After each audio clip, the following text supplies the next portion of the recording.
her crest fanned. In 7 years, no one had seen it open.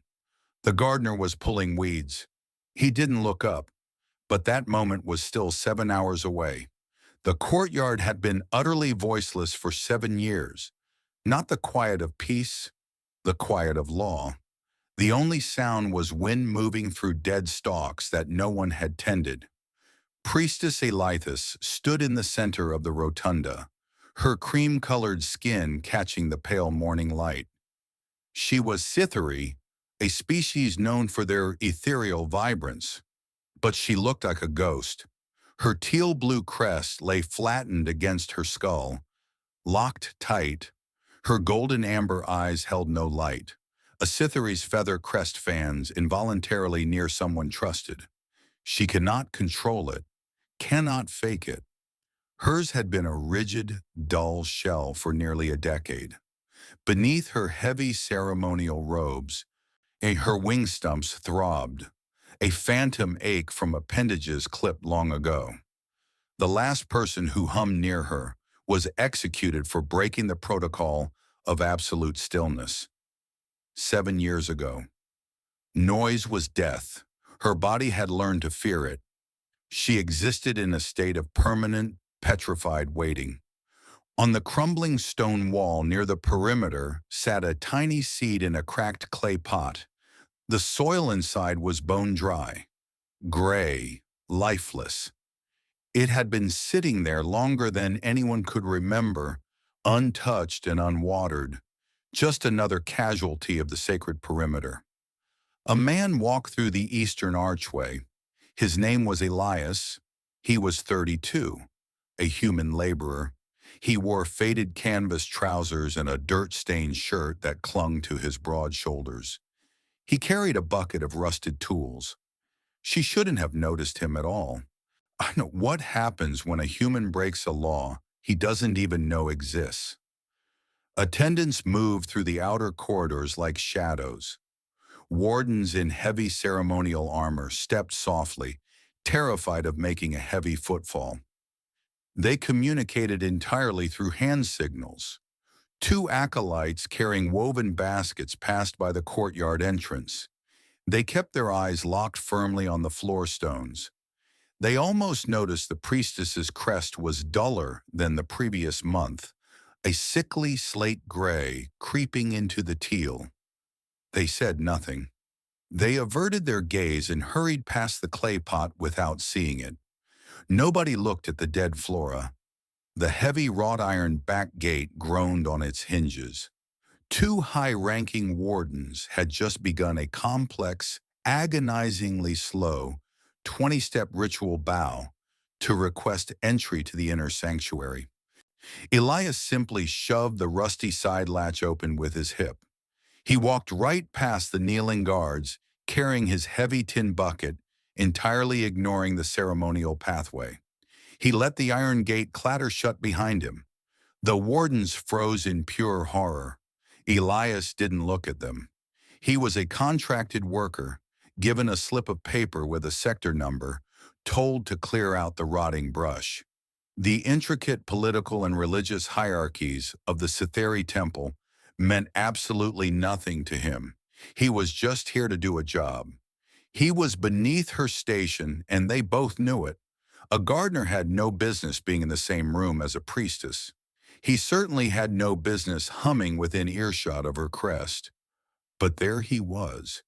He knelt beside a bed of blackened, rotted flowers. Metal clippers snapped. The scrape of rusted iron against stone echoed through the massive dome-capped space. It was the loudest noise the courtyard had experienced in the thousands of days.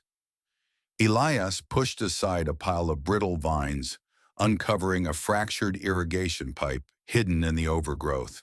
He ran a calloused thumb over the split metal, shaking his head.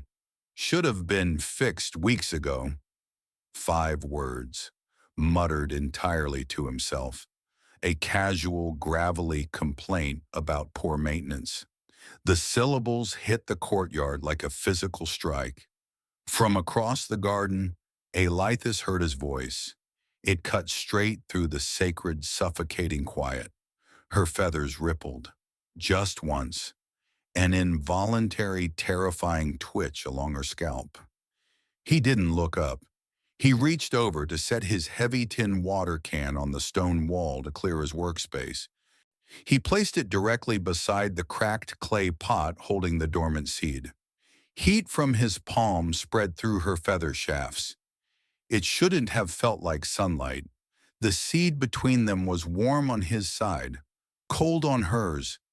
It was impossible to look away. 7 years of absolute terrified voicelessness began to fracture. Athlethis froze perfectly still, her golden amber eyes locked onto his kneeling form. She stopped breathing entirely. Her body braced for the inevitable consequence. She waited for the alarms to blare. She waited for the armored wardens to rush in, to seize him, to drag him away just like the last one. Her muscles locked tight, preparing for the violence that always followed a broken rule. Nothing happened. Elias simply kept working. His thick hands dug into the dark earth, pulling up dead roots and tossing them into his bucket. Fear had been her only companion for nearly a third of her life. It was a cold, heavy blanket that dictated every breath she took. Now a strange, terrifying safety bled into the open air. The human didn't care about the protocol, which meant he was entirely unprotected.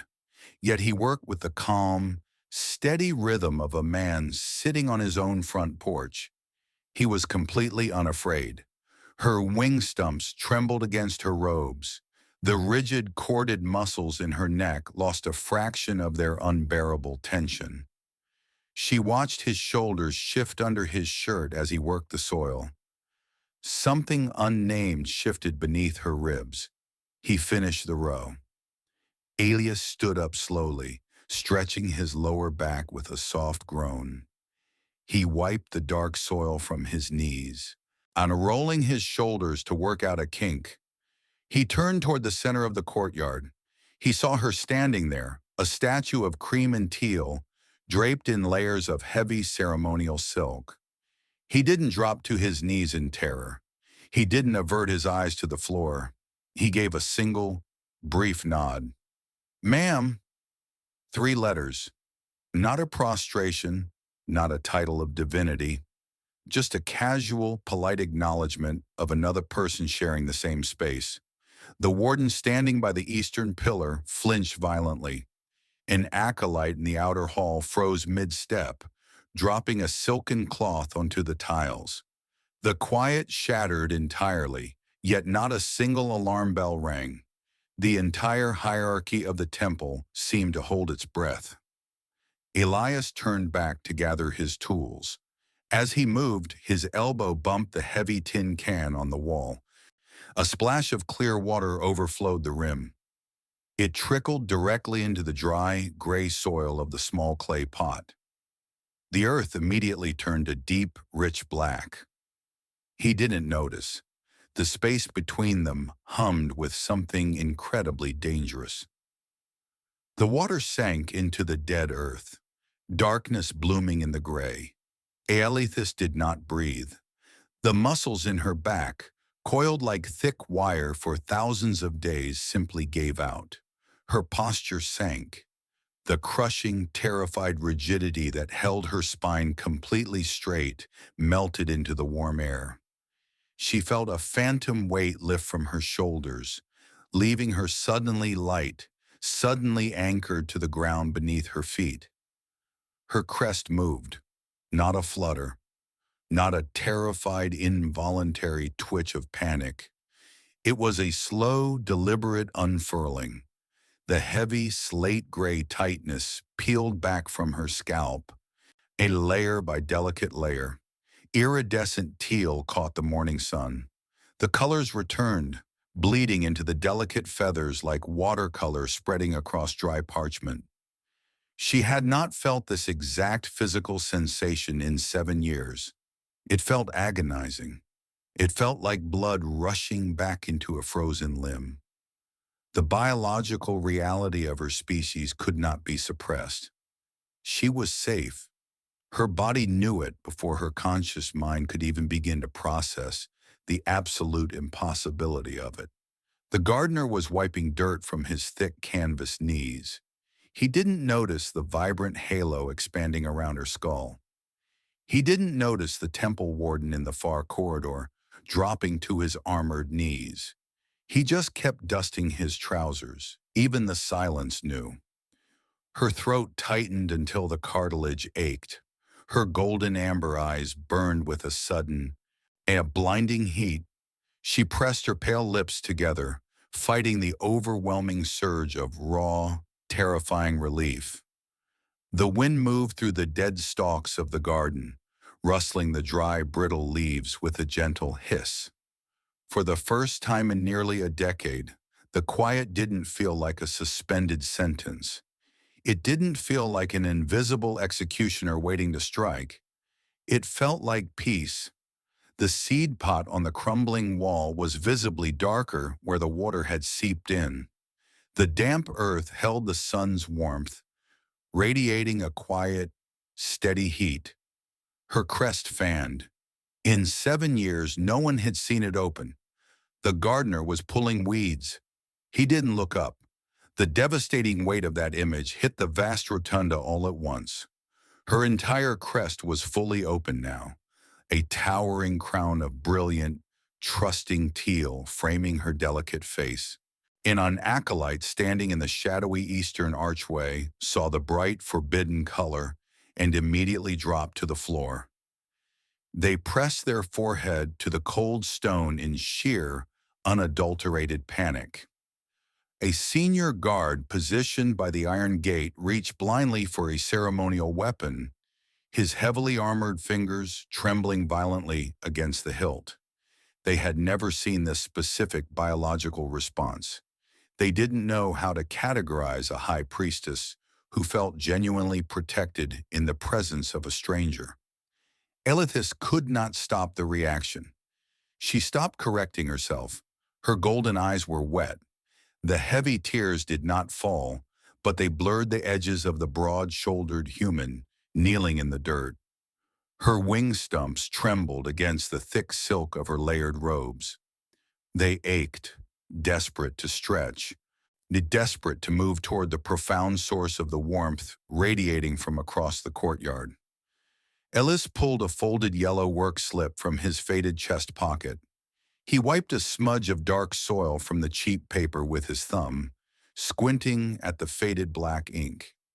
He was just checking his assigned sector to ensure he had finished the requested area. He read the text aloud, mostly speaking to himself. Your name. It sounds like rain. 6 words. He said it without looking up from the crumpled paper. He said it with the casual, observational tone of a man noting a pleasant shift in the weather. He had no earthly idea what those specific syllables meant in this sacred space. He had no idea that absolutely no one had spoken her true name without a tremor of pure, suffocating terror in nearly a decade. To him, Ardit was just a nice-sounding word printed on a standard maintenance order.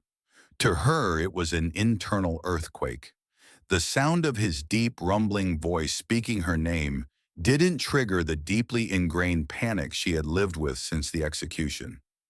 It settled over her like a heavy, protective blanket. The absolute safety woven into his tone completely undid years of brutal conditioning. She stood frozen, letting the sound of her own name wash over her.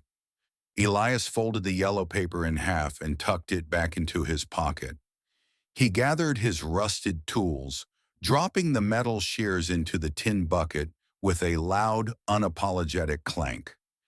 He grabbed the heavy rubber hose and began coiling it over his thick forearm in slow, methodical loops. He checked his mental list. He had 3 more overgrown temple sectors to clear before his contracted shift ended at sundown. He had absolutely no idea what had just happened. He stretched his lower back one last time, turned around and began walking toward the rusted iron gate. His heavy boots scraped loudly against the pristine stone path. It was already done. An acolyte watched him walk away. The young Sytheri slowly lifted their trembling head from the floor tiles, their wide eyes shifting back and forth from the human's broad, retreating back to the priestess standing motionless in the center of the garden. Elithis remained perfectly still. Her crest was still completely, undeniably open. It was a vibrant, undeniable display of absolute trust, standing bare in a room entirely filled with terrified guards. The acolyte said nothing. The strict temple protocol demanded absolute, unwavering voicelessness. But the underlying texture of the quiet in the courtyard had fundamentally changed. It was no longer the suffocating silence of a tomb. It was the breathless quiet of a garden waking up. The seed he planted was given a security classification higher than the warlord's battle plans. The human pushed the heavy gate open with his shoulder. He stepped out into the outer corridor, leaving the sacred sanctuary behind. The heavy iron gate groaned on its hinges, remaining slightly ajar behind his massive frame. He didn't look back. He didn't know he was leaving a changed world in his wake. He was just moving on to the next job. 3 days later, the morning sun hit the ancient courtyard at the exact same angle. The central rotunda was entirely empty of guards. The nervous acolytes had been quietly dismissed from the outer perimeter. The overgrown flower beds had been watered. Aelithis stood near the crumbling stone wall. For the first time in 7 long years, there was dark, damp soil trapped under her manicured fingernails. She had done the work herself. She had knelt directly in the dirt, letting the heavy, priceless, ceremonial silks pool around her knees, and pressed her bare hands deep into the earth. She sat quietly on the carved stone bench beside the wall. In the cracked clay pot, a single vibrant green thread had pushed its way through the dark, moist soil. It was impossibly small. It leaned instinctively toward the approaching sunlight. She didn't tell a single soul who had spilled the water. She just sat beside the small pot every morning, her crest slightly relaxed, aurora the iridescent teal feathers catching the ambient light. The ceramic pot was warm where the sun hit the baked clay. The oppressive silence protocol was still technically active across the vast temple grounds. The rigid laws had not changed. The mandated fear had not been officially repealed by the High Council. It wasn't a choice anymore. She no longer braced for the sound of alarms. The phantom ache in her wing stumps had dulled to a quiet throb. The permanent, petrified waiting that had defined her existence had dissolved, replaced by a completely different kind of anticipation, a quiet, steady certainty. She looked toward the back of the garden. Dawn was breaking over the towering eastern spires, painting the sky in shades of gold and pale blue. His scheduled shift started when the morning light hit the outer courtyard walls. The gate was unlocked. It had been unlocked for 3 days. He never asked why. She never closed it,